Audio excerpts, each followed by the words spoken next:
Good evening, I'm Kurtis Quillin and welcome to this KSAT 12 News Brief. I'm on the Hollywood Walk of Fame right now in LA, and athletes in movies are becoming a growing trend. After more than a century, the Daughters of the Republic of Texas are no longer caretakers of the Alamo. Now set to open in 2019, the Rams are supposed to play behind me here in Inglewood. We begin with the national controversy that is affecting local businesses. The Cowboys lost on walk-offs not once, not twice, but four times. Just a couple hours later now, we're right down the street. Donald Trump took advantage of one early protest in his rally to express his anti-law enforcement views in making America great again. Finally, breakfast in bed is a nice treat on Father's Day, but what about breakfast in the shower? Jimmy Kimmel challenged viewers to serve their father breakfast in the shower, and some local twins did just that. We have all three of the leading Republican presidential candidates coming to Oklahoma for Super Tuesday, which means that they know how important Oklahoma is in this election. Ahead of the upcoming primary election, two of the leading Republican candidates held rallies just down the street from one another, but not without throwing jabs at each other the night before. You don't know anything about business. Well, I don't know anything about bankrupting four companies. If he builds the wall the way he built Trump Towers, he'll be using illegal immigrant labor to do it. Florida Senator Marco Rubio's supporters say they find him refreshing. I think he's the most realist. I think he seems like he's real with us. He doesn't try to have some elaborate scheme or plan, honestly. What he says, I feel like he really wants to do. While Rubio used his rally here in Oklahoma to promote himself and it went off without a hitch, things were different elsewhere in Bricktown. Just a couple hours later now, we're right down the street. Donald Trump took advantage of one early protest in his rally to express his anti-law enforcement views in making America great again. You see, in the good old days, law enforcement acted a lot quicker than this. This man was one of 5 protesters removed in the first 15 minutes of Trump's rally.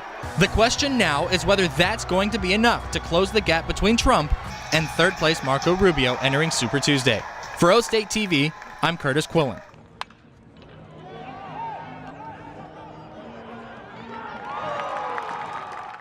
Rule changes are as much a part of baseball as, well, the baseball.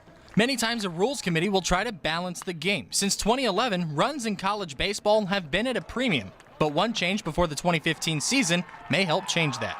As you can see, there is a noticeable difference in the height of the seams between the old ball and the new ball. However, that difference is only 0.017 inches, and however slight that may be, that can turn into a huge advantage for the pitcher. Initially, pitchers didn't think it would make a big difference. It's not going to really affect me much. I still have to stick with my game plan. The ball might move a little bit differently, but it's so minuscule for me that it doesn't make any difference in what I'm doing. I'm still throwing the same pitches. But now that we've had a full season to see the effect of the new flat seam baseball, the numbers disagree. During the 2015 season, a change in batting averages was hardly noticeable because it only jumped by 1.5%. However, runs per game jumped by 7%. ERA and strikeouts jumped by more than 8%, and the biggest change, home runs jumped by 44%. Well, I think we felt like home runs were definitely much more a part of the game. We saw some walk-off home runs for our team last year. Prior to that, you might have felt more like a base hit and a stolen base and another base hit were necessary. But the thought that a home run could end this thing right here was definitely more of a reality this year, I think, than it had been. Although there was an immediate impact from the ball, the NCAA Division I Baseball Committee says there is still more time needed in order to tell whether the new ball was indeed successful. I do believe that we are committed to seeing this thing through at least for 2 to 3 years and give the statistical analysis enough time to prove itself out one way or the other. Holliday says now, if they feel like a player has leverage on the pitcher and can possibly send one deep, they may call for it. But regardless, he says he'll keep his options open. We're not really committed or married to one style of play. I think your team dictates your style of play. But I think the old ball, because the home run was a little bit more of a dinosaur, you felt like one run could mean a lot more to you than, say, it may now, where a 3-run homer is more likely to come up. So you played for a run more often because it would usually hold up better. Although ERAs, runs, and home runs are up across the nation, the new ball wasn't all bad news for pitchers. The plus is you see less blisters, less finger issues, because the bigger seams always created issues for guys. The new ball has even had some effects that just frankly aren't visible. I think it's a better feeling ball. It's more similar to what the kids will use as professionals, and this is obviously a level where we want to prepare them for that. The professional baseball challenges, and a lower seam ball does react a little bit differently. So I think it's a really smart change and a good change. The overall balance provided by the new ball should not only continue to help pitchers, but provide a spark to offenses, which will help increase baseball's entertainment factor with fans. For the Poke Report, I'm Kurtis Quillin. Because it's such a tight race, candidates made their way through the Sooner State last week trying to get every vote they could. Two of them provided plenty of entertainment in their campaigns at the expense of the other. Senator Marco Rubio attacked businessman Donald Trump in a spirited debate on CNN Thursday night, and I was there the next day when they brought their fight to Oklahoma. We have all three of the Polls have shown that Bernie Sanders is extremely popular among college-aged voters.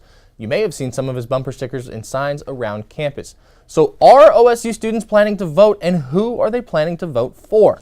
Here is Anna Marie Arbert. According to GasBuddy.com, the average price for a gallon of gas in Oklahoma is $1.66, and that price is actually up since bottoming out in February. Oklahomans seem to be ready for anything Mother Nature decides to throw their way. Construction managers, architects, and engineers have a lot on their hands regarding the safe living environments of Oklahoma residents. Now, because Oklahoma buildings are designed to withstand such high winds because of tornadoes, this adds stability in case of an earthquake. In November 2015, the Uniform Building Code Commission made modifications to the International Building Code. This is a set of rules that specify the minimum standards for constructed objects. These rules must be applied by architects, engineers, constructors, and regulators. Most cities in Oklahoma have adopted the code standards, which now says the buildings should be built to withstand the largest earthquake likely to occur in the region. As time progresses, the regional standards may go up throughout the state.